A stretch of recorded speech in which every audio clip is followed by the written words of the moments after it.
After the release of Gemma 4, Google's latest open model, building with a local AI model got a serious upgrade. Earlier, the web apps felt like basic tutorial examples, but now they actually look usable in real projects. So let's try building one with it. For the hardware, I'm using a MacBook Air M1 with 16 gigabytes of memory. This is a 5-year-old laptop you can pick up for around $500, so my setup is not expensive. I'll be using Vite, React, and Tailwind CSS for our environment. It's easier if you know how to install them yourself because AI agents don't work well with local models. And even if they did, you save time by handling the installations on your own.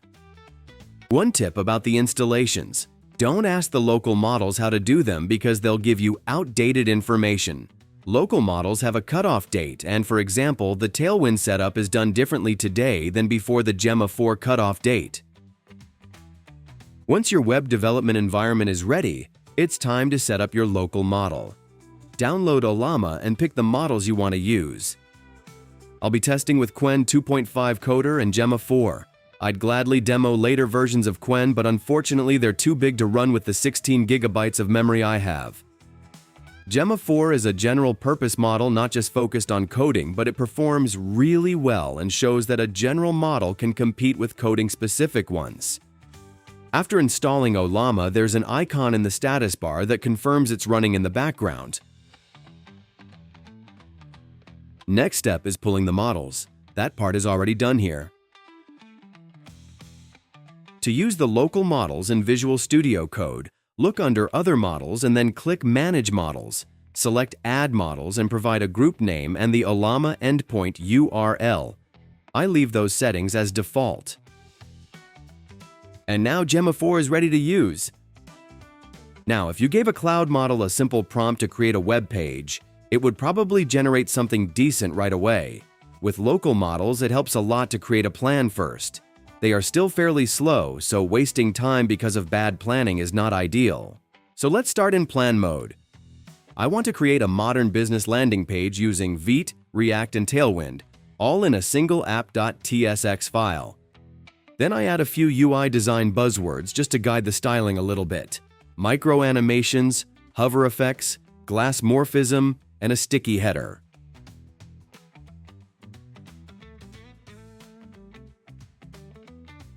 The plan is ready. I'll copy it into a plan.md file so we can edit and review it.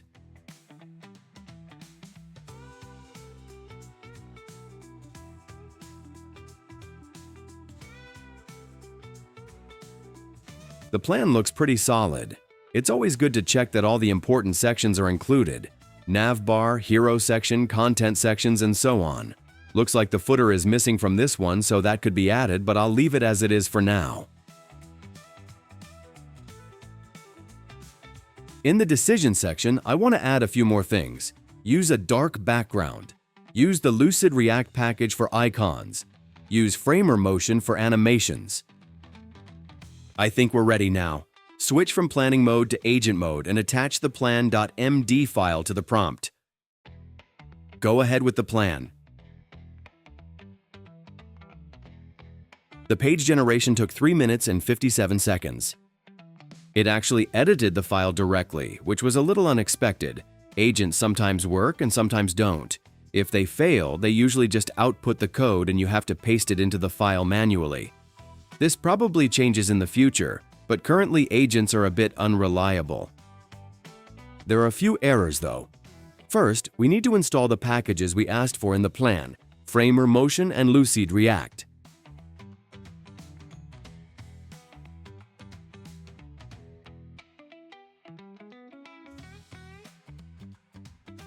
Then there's another error.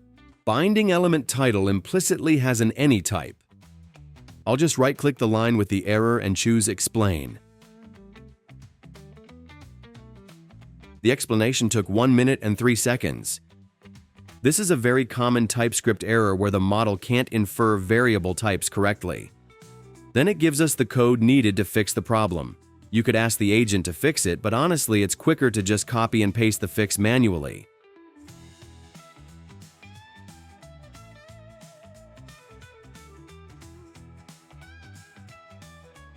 The glass card line also needs to be copied over.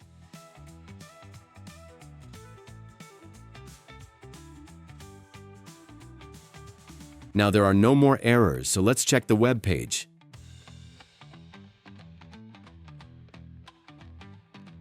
This actually looks very close to what we asked for. The navbar is sticky, and the scrolling text behind it has a blur effect, which gives us the glass morphism effect we wanted. The feature buttons glow nicely on hover, and the icons look like Lucid React icons.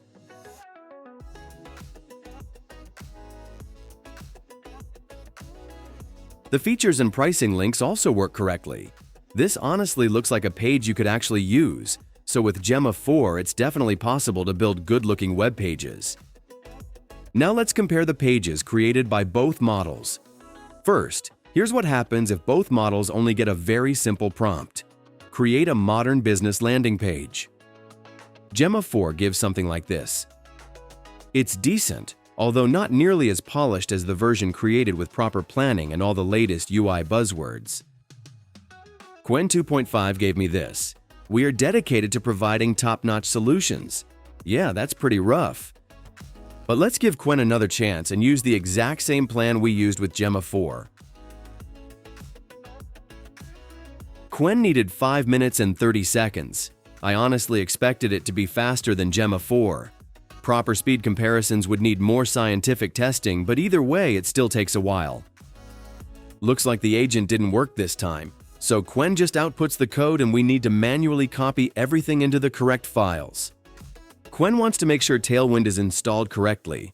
By the way, it suggests the older Tailwind setup process for Vite. That's because Qwen's cutoff date is even older than Gemma's. Then we get separate code snippets for navbar implementation, hero section, content section, micro animation integration, and final assembly, which contains the React app and all the section tags. All of these are supposed to go into app.tsx, so at this point I'm basically acting as the agent and manually copying everything over.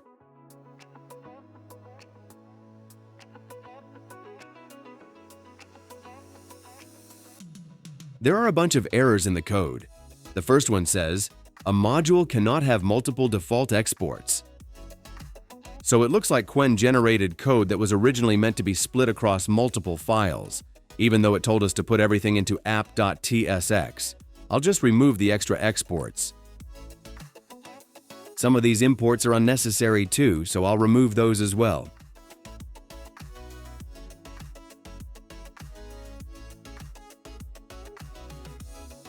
Now the exports and imports are fixed. There's also the same TypeScript variable type error that Gemma made. I'll fix that the same way by asking the AI to explain it and then copying the corrected code.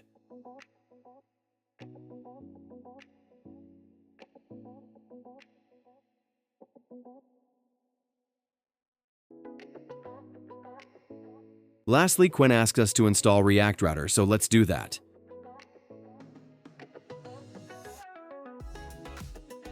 Looks like all the errors are finally gone, so let's see the page we ended up with. This is a modern landing page. Okay, technically correct. It is definitely a web page. The navbar is sticky, but I can't really see any blur effects, so there's no obvious glass morphism. Hovering over the buttons changes the colors, so that part works.